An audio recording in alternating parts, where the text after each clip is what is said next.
قال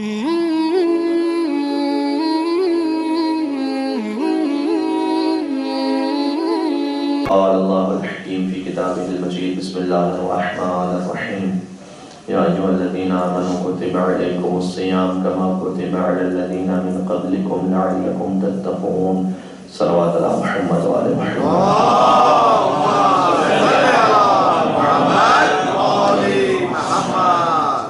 رمضان المبارک کے فقہی اور شرعی مسائل کچھ اس حوالے سے گزارشات مجھے عرض کرنا ہے اور اس کے بعد انشاءاللہ جناب مختار فتح پوری صاحب یہاں پر بالقبل پیش فرمائیں گے۔ آیت نمبر 183 کی ہم نے تلاوت کی ہے سورہ بقرہ سے۔ دونوں حوالوں سے ہمیں بات کرنی ہے آج۔ ایک تو یہ کہ اس کی اخلاقی پہلو کیا ہے، رمضان مبارک میں جو آداب ہیں اور رمضان مبارک کے جو اعمال ہیں کسی حد تک، اور ساتھ میں جو اس کا فقہی پہلو ہے کہ شرعی مسائل میں کیا چیز واجب ہے، کیا چیز مستحب ہے، کیا چیز جائز نہیں ہے۔ کچھ ایسی باتیں بھی ہیں کہ جو تصورات ہیں ہمارے ذہنوں میں کہ شاید یہ مکروہ ہو یا جائز نہ ہو، لیکن در حقیقت شرعی اعتبار سے وہ جائز ہیں اور اس میں کوئی حرج نہیں ہے۔ تو کچھ مسکنسیپشنز ہیں، اسے بھی ہمیں دور کرنا ہے۔ تو یہ ساری باتیں وقتاً فوقتاً ہم آپ کے سامنے رفتہ رفتہ ایک کے بعد ایک عرض کرتے ہیں۔ آپ سب سے پہلے امیر المومنین اسلام کی ذات اقدس پر ایک باواز بلند صلوات بھیجیں۔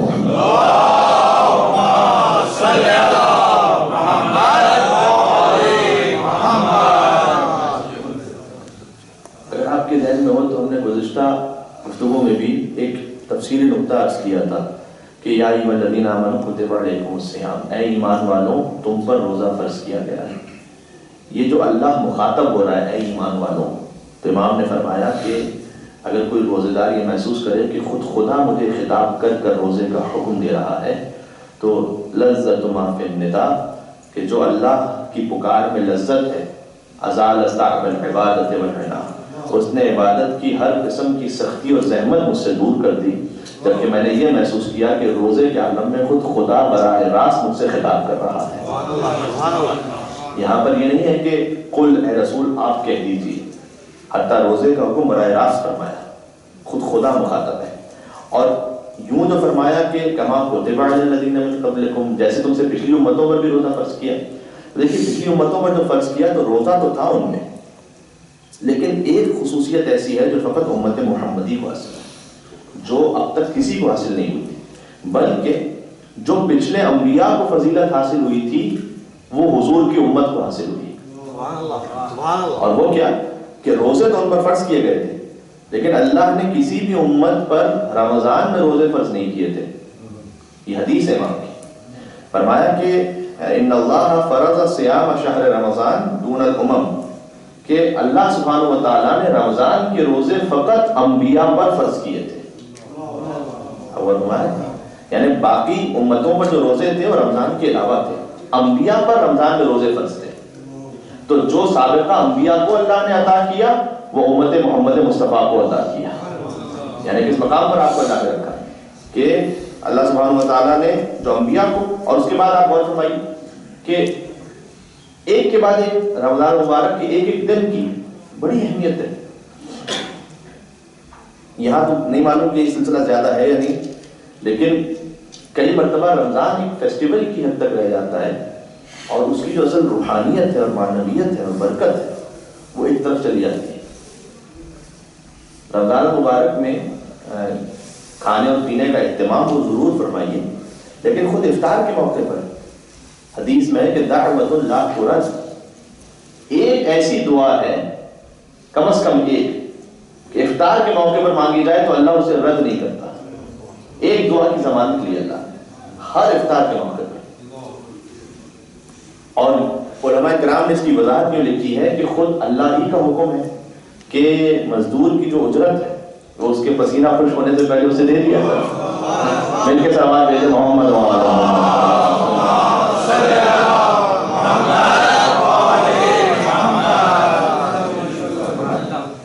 تو جو افطار کا موقع ہوتا ہے بڑا اہم موقع ہوتا ہے، تو اس میں تھوڑا سا دل للچا رہا ہوتا ہے سموسوں کی طرف، پکوڑوں کی طرف، یہ سامنے دسترخوان لگا ہوا ہے، انسان تھوڑا سا اس میں گم ہو جاتا ہے. البتہ یہاں روزے چھوٹے ہیں تو شاید ہوتا ہے وہ شدت محسوس نہ ہو، لیکن افطار بہرحال افطار ہے تو اس کا اثر تو اچھا. افطار پر جو ایک لذت ہے وہ بھی یہ جو ہم محسوس کرتے ہیں نا کچھ چیزیں اپنے اندر فطری طور پر، ان کا ذکر احادیث کرام میں پہلے ہی ہو چکا ہے. امام نے یہ بھی فرمایا کہ اللہ نے روزے دار کے لیے 2 لذتیں رکھی ہیں. ایک ہے عند الافطار، افطار کے موقع پر بھی ایک لذت تو ہے کہ وہ جو بھوکا اور پیاسا رہا ہے تو افطار سے روزہ کھول رہا ہے تو اس میں ایک لذت تو ہے. پھر فرمایا روزے دار کے لیے ایک اور لذت اس وقت ہے کہ جب وہ دنیا سے جا رہا ہوگا اور دنیا میں جانے سے پہلے جب وہ اپنے مقام کو دیکھ لے گا تو اس وقت اسے جو لذت محسوس ہوگی کہ اللہ نے مجھے روزے کے بعد جنت میں یہ مقام عطا کیا ہے، تو وہ دوسری لذت ہوگی جو روزے دار کو حاصل ہوگی. اور ہمارے اس لیے سحری کا موقع، افطار کا موقع یہ ضرور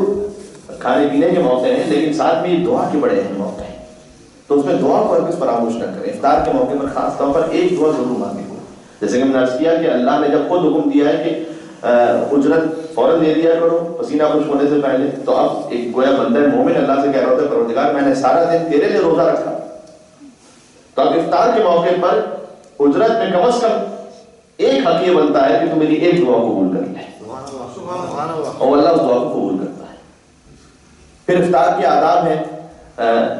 دعا تو پڑھتے ہیں مومنین عام طور پر اللہم لک صمت وعلی رزقک افطرت وعلیک توکلت. افطار میں سورہ انا انزلنا پڑھنے کی بڑی تاکید ہے. اچھا ہمارے یہاں پر ٹرینڈ بھی عام طور پر پڑھا جاتا ہے، لیکن ساتھ میں سحری میں بھی سورہ انا انزلنا پڑھنے کی بہت تاکید ہے، تو شاید سحری میں لوگ مس کر دیتے ہیں. سحری میں بھی انا انزلنا پڑھیے افطار کے ساتھ ساتھ. تو اس کا فائدہ کیا ہے؟ حدیث معصوم ہے فرمایا کہ جو سحری میں بھی انا انزلنا کی تلاوت کرے سورہ انا انزلنا، اور افطار میں بھی سورہ انا انزلنا کی تلاوت کرے، اللہ اسے درمیان کے وقت میں اس شہید کا ثواب عطا فرماتا ہے جو اپنے خون رگلتا ہو رائے خدا کے لیے اس کے پورے روزے میں. صلوات بھیجے محمد و آل محمد.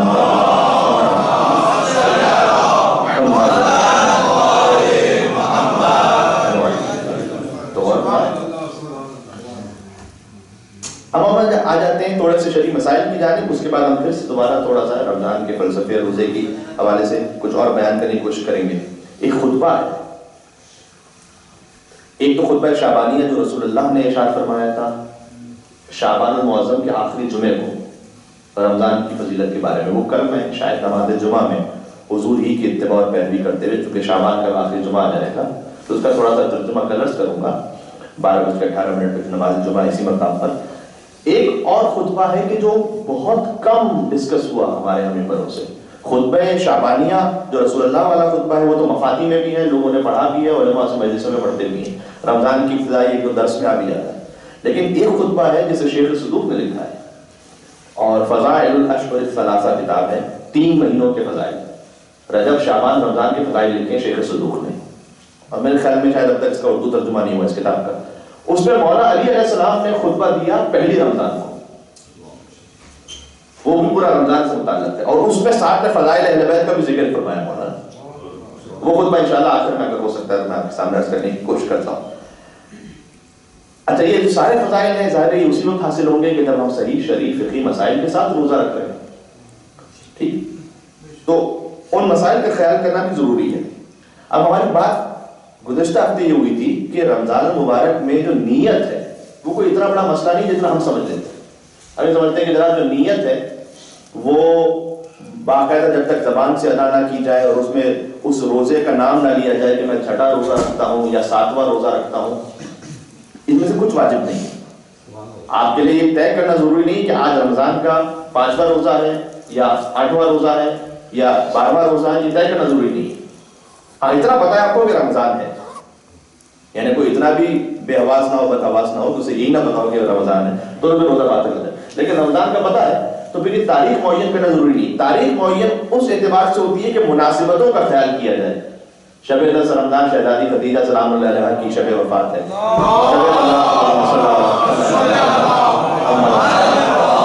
شب 15 رمضان المبارک مولانا سید مصطفیٰ علیہ السلام کی شب ولادت ہے، پھر 19 رمضان ایک صلوات بھیجے محمد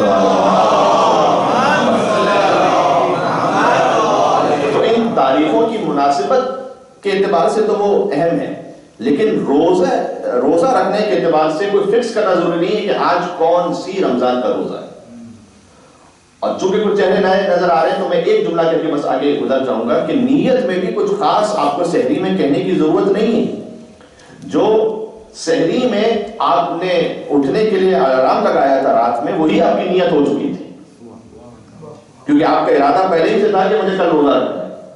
بلکہ در حقیقت اس وقت آپ کی نیت پورے رمضان مبارک کی ہو چکی ہے، اس لیے کہ آپ سب کا ارادہ ہے کہ جیسے رمضان شروع ہوگا تو روزہ رکھنا ہے، تو نیت اسی ارادے ہی کا نام ہے، الگ سے کوئی چیز نہیں ہے۔ ٹھیک، تو نیت کا مسئلہ گزشتہ ہفتے تھوڑا تفصیل سے بھی آ چکا تھا، تھوڑا سا آگے بڑھتے ہیں۔ کھانا پینا حرام ہے روزے میں، یہ سب جانتے ہیں۔ کھانے کا معیار کیا ہے، اور اس معیار سے کئی شرعی مسئلے نکلتے ہیں۔ کس چیز میں کہا جائے گا کہ آپ نے کھا لیا، یہ کب متحقق ہوگا؟ کوئی شے اگر حلق سے نیچے جائے، حلق کسے کہتے ہیں؟ جہاں سے خے کی آواز نکلتی، خے، یہ حلق ہے، ٹھیک، بعد میں جا کے چیک کیجیے گا اسے، میرر کے سامنے کھڑے ہو کر، خے کی جہاں سے آواز نکلتی ہے یہ حلق۔ اس کا کیا فائدہ، اس شرعی مسئلے کا کیا فائدہ؟ ابھی ہم گزارش کرتے ہیں۔ اس شرعی مسئلے کا فائدہ یہ ہے کہ مثلا اگر کوئی خاتون دوران روزہ کھانا بناتے ہوئے فقط زبان سے چکھنا چاہ رہی ہیں کہ اس میں نمک مرچ مسالہ کیا ہے، اور یہاں تو مرد بھی در حقیقت کوکنگ کرتے ہیں خواتین کے لیے، تو وہ دونوں کے لیے شرعی مسئلہ ہے۔ اگر وہ زبان سے فقط نہیں، اس میں کوئی شرمندہ ہونے کی ضرورت نہیں ہے،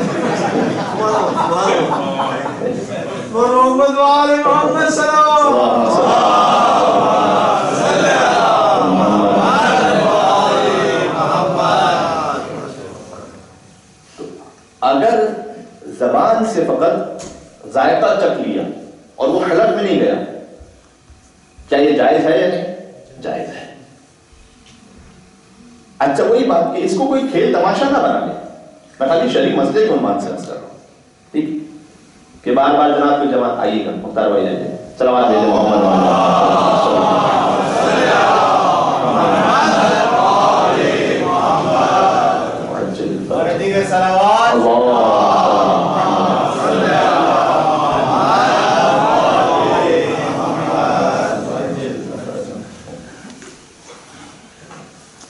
بس کچھ گزارشات اور اس کے بعد انشاءاللہ، اور روزے کے حوالے سے بیان ہو رہا ہے تو آپ سمجھ لیجیے کہ اس وقت جو میری تقریر ہے وہ روزے کا وقت ہے، مختار بھائی کا وقت افطار کا وقت ہوگا، مجھے آپ کو خوشی محسوس ہوگی اس وقت، تو وہ مثال اس طرح سے۔ اب آپ غور فرمائیے گا، ہاں میں گرمیوں کے روزے کی طرح لمبا نہیں کروں گا، میں آسٹریلیا کے روزے کی طرح چھوٹا روزہ جو ہوتا ہے اس پہ بات ختم کروں گا۔ تو اسے کوئی کھیل تماشا نہ بنا لے، مثلا جوان یہ کہی جناب ذرا سا انہوں نے زبان پر رکھا دے کہ میرا روزہ تو باطل نہیں ہوا۔ یہ ایک شرعی مسئلے کی آسانی کے لیے کہ اگر کوئی چکھنا چاہ رہا ہے اس وقت، اچھا جب انہوں نے زبان سے چکھ لیا، ابھی حلق سے نہیں گیا تو روزہ باطل نہیں ہوا، اس کے بعد کیا کریں؟ یا تو اس ذائقے کو جو سلائیوا کی صورت میں منہ میں ہے اسے باہر نکال دیں، اور اگر وہ اتنا گھل مل جائے لعاب کے ساتھ کہ وہ ختم ہو جائے،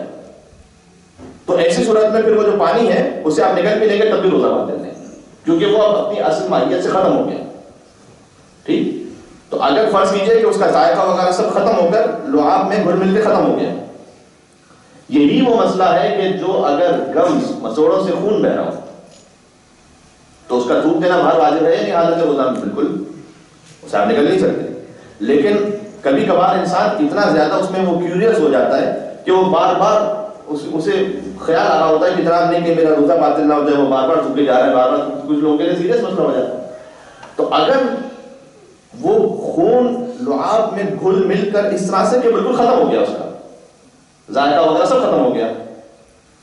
تو ایسی صورت میں جو لعاب اندر جا رہا ہے اس سے روزہ باطل نہیں ہوتا۔ اور یہی شرعی مسئلہ اس وقت بھی ہے کہ افطار کا وقت قریب آ رہا ہے اور آپ نے سموسوں اور پکوڑوں کو دیکھا تو منہ میں پانی آ گیا. تو جو منہ میں پانی آ گیا اس کا کیا ہے؟ وہ پانی اگر آپ اتار بھی لیتے ہیں تو وہ جائز ہے, اس سے روزہ باطل نہیں ہوتا, کیونکہ وہ آپ کے اپنے منہ ہی کا لعاب ہے. یعنی اب اگر اپنے منہ کا لعاب اگر اتار لیں اس سے روزہ باطل نہیں ہوتا, یہ قانون بن گیا. صحیح. اچھا, اسی سے ایک مسئلہ آ جاتا ہے بلغم کا, اور یہ چونکہ تھوڑا سا پیش آنے والا مسئلہ ہے اس لیے سردیوں میں تو میں گزارش کر دوں. بلغم میں آپ نے ابھی تک دیکھا ہوگا کہ دیکھیں میں نے جو ایک اختلافی جو مسائل ہیں مجتہدین کے مختلف فتوے اس میں اس وقت نہیں گیا تاکہ کنفیوز نہ ہو جائے, لیکن یہ مسئلہ اس میں مجھے اجازت دیجیے گا خالی ایک صورت میں گزارش کرتا ہوں چونکہ کام آئے گا یہ مسئلہ. ایک مرتبہ تو یہ ہوتا ہے کہ بلغم جو ہے وہ پورا حلق تک یعنی یہیں تک آیا اور یہیں سے نیچے چلا گیا, منہ میں نہیں آیا. تو ایسی صورت میں تو روزہ بالکل ٹھیک ہے, اس میں کوئی پریشان ہونے کی ضرورت نہیں جب تک وہ منہ میں نہیں آیا, یہیں حلق سے ہی نیچے چلا گیا, تھوڑا یہیں پر رہ کر نیچے چلا گیا, تو بلغم اگر اتر بھی گیا ہے تو وہ ٹھیک ہے روزہ. ایک مرتبہ یہ ہے کہ نہیں وہ منہ میں آ گیا باقاعدہ بلغم, اب کیا مسئلہ ہے؟ آیت اللہ سیستانی تو یہ فرماتے ہیں کہ اگر آپ نے اسے بھی واپس نکل لیا تب بھی روزہ باطل نہیں ہوگا. جو آپ کے بلغم آپ کے جسم ہی سے آیا ہے اگر منہ تک بھی آ گیا ہے اور واپس آپ نے اتار بھی لیا آپ سیستانی صاحب کے مطابق تو پھر بھی باطل نہیں ہوگا. باقی کچھ فقہا نے یہ کہا ہے کہ احتیاط واجب کی بنا پر روزہ باطل ہو جائے گا, اس میں احتیاط کریں اگر منہ تک آ چکا ہے. تو احتیاط واجب کا مطلب یہ ہوتا ہے کہ آپ کے پاس رجوع کرنے کی گنجائش ہے, آپ آقا سیستانی صاحب کے اگر فتوے پر رجوع کر لیتے ہیں تو پھر بلغم کا مسئلہ بھی یہی ہو جائے گا کہ اگر منہ تک آ بھی جائے تب بھی اسے اتار دیں تو روزہ ٹھیک رہے گا, روزہ باطل نہیں ہوگا. اگلے شرعی مسئلے کی طرف آگے بڑھتے ہیں. انجیکشن سے دوا لینا حالت روزہ میں. انجیکشن سے اگر کوئی انجیکشن لگوا رہا ہے تو دو قسم کے انجیکشن کی سارے فقہا نے اجازت دی ہے. ایک یہ کہ میڈیسن کے لیے اگر انجیکشن لگوایا جا رہا ہے تو اجازت ہے حالت روزہ میں, روزہ ٹھیک ہے. اگر کسی جسم کے حصے کو سن کرنے کے لیے انجیکشن لگوایا جا رہا ہے تو بھی ٹھیک ہے. ایک مرتبہ یہ ہوتا ہے کہ غذا کے لیے انجیکشن لگایا جا رہا ہے جس سے آپ کی جو غذا کی ضرورت ہے وہ پوری, اس میں بعض فقہا نے سے منع کیا ہے تو اس میں احتیاط کریں, ورنہ یہ جو نارمل میڈیسن کے لیے جو انجیکشن لگتے ہیں وہ سارے جائز ہیں. اور اسی طریقے سے انجیکشن کے ساتھ وہ مسئلہ کہ روزے کے عالم میں خون دینا, اس سے روزہ باطل ہوتا ہے یا نہیں ہوتا, اس کا بھی شرعی مسئلہ یہ ہے کہ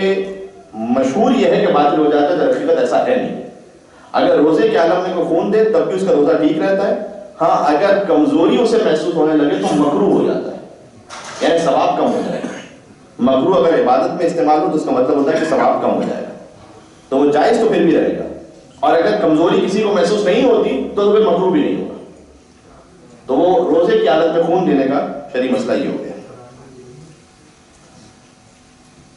ٹوتھ پیسٹ کا استعمال حالت روزہ میں, ہم نے عرض کیا کہ وہی والا مسئلہ کہ جب تک حلق سے کچھ نہ اترے تو روزہ ٹھیک ہے. تو ٹوتھ پیسٹ ہے آپ کے منہ میں, تو جب تک وہ منہ میں ہے بس یہ احتیاط کرنی ہے. تو ٹوتھ پیسٹ کا استعمال بھی حالت روزہ میں جائز ہے. البتہ یہ ضرور ہے کہ چونکہ اس میں بڑا خطرہ ہوتا ہے کہ کہیں حلق میں نہ چلا جائے, تو اس کو اگر آپ افطار کے بعد اور سحری سے پہلے کسی وقت میں کر لیں تو بہتر تو ہے. لیکن اگر کوئی شرعی مسئلہ پوچھے کہ جناب شرعی مسئلہ مجھے بتائیے, مجھے برش کرنا ہے حالت روزہ میں برش کرنا افطار میں رہ گیا تھا یا سحری میں رہ گیا تھا, میں برش کرنا چاہ رہا ہوں, تو شرعی مسئلے کے حساب سے جب تک وہ پیسٹ منہ میں رہے گا تو روزے کی حالت میں ٹھیک رہے گا, اس میں حرج نہیں ہے. یہیں سے ایک اور روایت پیش کر دوں حضرت موسیٰ علیہ السلام کی. ایک مرتبہ یہ ہوتا ہے کہ کیونکہ روزہ رکھنے کی وجہ سے خود منہ میں ایک اسمیل پیدا ہو جاتی ہے کبھی کبھار. ایک مرتبہ تو یہ ہے کہ جناب ایک صاحب نے جنہوں نے برش ہی نہیں کیا اس وجہ سے اسمیل پیدا ہو گئی, اس کی میں بات نہیں کر رہا اس وقت. وہ تو یہ کہ جناب مسجد کے آداب میں سے بھی ہے کہ جب مسجد میں کوئی آئے, امام بارگاہ میں کوئی آئے, تو وہ اس عالم میں آئے کہ اس کے دہن سے بو نہ آ رہی. پر ذرا ایک مومن ملاقات کر رہے ہیں تو ان کو سانس روک کے ملنا پڑ رہا ہے, سلام دعا کرنی پڑی, ہو جاتا ہے کبھی ایسا. تو اس کی تو ایک خاص تاکید ہے کہ نہیں ان ادب کا خیال کیا جائے، لیکن ایک مرتبہ یہ ہے کہ آپ اگر برش یوز کر بھی لیں تو کبھی کبھار خود روزے کی وجہ سے ایک اسمیل پیدا ہو جاتی منہ میں، چونکہ وہ معدہ خالی ہوتا ہے تو اس وجہ سے، تو اس وجہ سے اگر آپ برش کرنا چاہ رہے ہیں کہ روزے کی وجہ سے جو اسمیل آئی ہے وہ دور ہو جائے، تو اس میں روزے کے عالم میں سے کرنے کی ضرورت نہیں کہ خود حضرت موسیٰ علیہ السلام علیہ جو ہے کہ حضرت موسیٰ سے اللہ نے کہا کہ موسیٰ بہت دن ہو گئے تم مناجات کے لیے نہیں آئے، تو حضرت موسیٰ نے کہا کہ پروردگار میں روزے کے عالم میں تھا اور روزے کی وجہ سے میرے منہ سے بو آ رہی تھی، تو مجھے اچھا محسوس نہیں ہوا کہ اس عالم میں تجھ سے مناجات کروں، تو اس وقت اللہ سبحانہ و تعالیٰ کی ندا ہے یا موسیٰ لَخُلُوفُ فَمِّ الصَّائِمِ أَطْيَبُ عِندِي مِنْ رِيحِ الْمِسْكِ، کہ اے موسیٰ میرے نزدیک روزے دار کے دہن سے روزے کی وجہ سے آنے والی بو مشک اور عنبر کی خوشبو سے زیادہ عزیز ہے، جب وہ روزے دار مجھ سے صلی اللہ علیہ مخاطب ہو، ٹھیک، تو اس میں کوئی پریشان ہونے کی ضرورت، ایک صلوات دیتے محمد والے محمد۔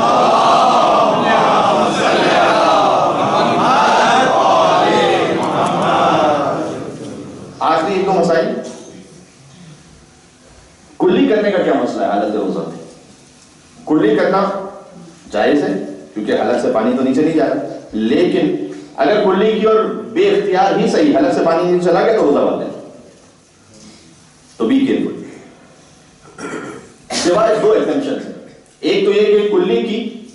اور بے اختیار پانی چلا گیا جبکہ پتہ ہی یعنی یاد نہیں تھا کہ ہمارا روزہ ہے، تو روزہ باطل نہیں ہوگا، اور اگر وضو کے لیے کلی کی اور پھر غلطی سے پانی نیچے چلا گیا تو روزہ باطل نہیں ہوگا۔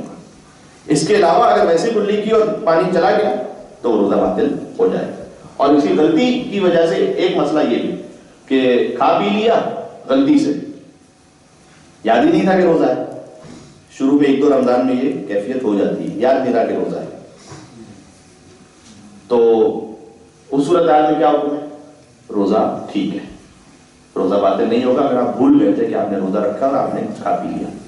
مولانا کتنا کھا پی لینے میں اجازت ہے کہ وہ جو کہتے ہیں نا کہ اگر نعوذ باللہ نامحرم پر پہلی نگاہ جب پڑ جائے تو وہ حرام نہیں ہے، پہلی نگاہ جب پڑ جائے تو حرام نہیں ہے، تو وہ لوگ یہ کہتے ہیں کہ مولانا اگر پہلی ہی نگاہ اتنی لمبی ہو تو وہ یہ کہ مولانا بھولے سے تو کھا لیا، اب کتنا بھولے سے؟ بھائی چائے پی لی، پانی پی لیا، پراٹھے کھا لیے، بھولے سے کھائے جا رہے ہیں، تو بھولے سے کھانے میں کیا حکم ہے؟ جی آپ پوری دیگ بھی چڑھ کر جائیں اور بھولے سے ہو تو ٹھیک ہے روزہ۔ اچھا جیسے ہی یاد آ جائے تو فوراً جو منہ میں لقمہ اسے بھی باہر پھینک دینا پڑے گا، ٹھیک ہے، جس لمحے یاد آیا، اور جس لمحے یاد آیا تو کہا کہ بس اب ایک معاملہ کر کے ٹھیک، جیسے ہی یاد آیا وہاں اللہ کا میٹر گھوم گیا آپ کا، وہ کسی اور کو پتا چلے نہ پتا چلے، وہ علام الغیوب ہے، دلوں کا حال جاننے والا ہے، تو اسے پتا ہے کہ کون بھولے سے کھا رہا تھا اور کون یہ کہ جناب بھول کی ایکٹنگ کر کے کھا رہا تھا، تو ایکٹنگ کرنے کی ضرورت ہے اللہ کے سامنے۔ اچھا فرض کیجئے کہ ہم تو نہیں کھا رہے بھولے سے، لیکن ہمیں پتا ہے ہمارا ایک دوست ہے، بھائی ہے، عزیز ہے، کوئی اور ہے، اس کا روزہ ہے اور اسے یاد نہیں رہا، وہ بھولے سے کھا رہا ہے یا بھولے سے پانی پی رہا ہے، تو کیا مجھ پر واجب ہے کہ میں اس کو جا کے روکوں کہ بھائی جی روزہ ہے آپ کا؟ جی نہیں، واجب نہیں ہے، تو مولانا دیکھ کے چلتے رہے ہم کہ وہ تو کھا رہے ہیں، جی واجب نہیں آپ پر کہ آپ جا کے انہیں یاد دلائیے باقاعدہ کہ جناب آپ کا روزہ ہے، انہیں جب خود یاد آ جائے گا تو کافی، جب تک یہ کہ آپ باہر تشریف لے آئیے، لیکن یہ کہ آپ اچھا کوئی کہہ دے گا تو غلط بھی نہیں، لیکن آپ پر واجب نہیں ہے باقاعدہ جا کے، اور اس میں کوئی ثواب بھی نہیں ہے، مستحب بھی نہیں ہے کہ باقاعدہ کوئی جا کے بتلائے کہ ہم آپ کو بتا رہے ہیں آپ کا روزہ ہے، جی نہیں۔ تو شرعی مسائل میں یہ کچھ باتیں تھیں جو آپ کے سامنے عرض ہو گئیں۔ آئی ڈراپ کا استعمال حالت روزہ میں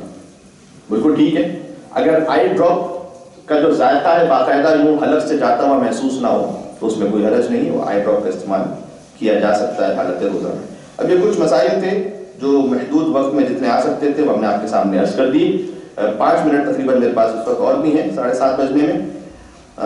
روزے کے مسائل کے ساتھ ساتھ ہم نے عرض کیا کہ اس کا جو دوسرا پہلو ہے، جو رمضان المبارک کی جو ساری برکتیں ہیں اور فضیلتیں اور اعمال ہیں، آپ غور فرمائیے اس خطبے کی جانب جسے انہوں نے اشارہ کیا. مولا علی علیہ السلام نے پہلی رمضان کو خطبہ دیا. کہاں خطبہ دیا؟ منبر کوفہ پر، جہاں سے مولا سلونی کہا کرتے تھے. پہلی رمضان تھی اور مولا نے خطبہ دیا. اس میں جو 2-3 جملے میں عرض کر سکوں گا، وقت ہے نہیں اس وقت. اچھا، مولا نے جو جملہ کہا رمضان المبارک کی فضیلت کے بارے میں، اگر آپ نے رمضان کی کوئی فضیلت نہ سنی، کوئی بھی فضیلت نہ سنی، اور ایک جملہ آپ خالی سن لیں مولا علی کا، میں کہتا ہوں ہر جملے پر بھاری مولا علیہ السلام کا جملہ. وہ جملہ یہ ہے، مولا نے فرمایا کہ ان هذا الشهر شهر، ان هذا الشهر شهر کہ فضل اللہ علی سائر الشهور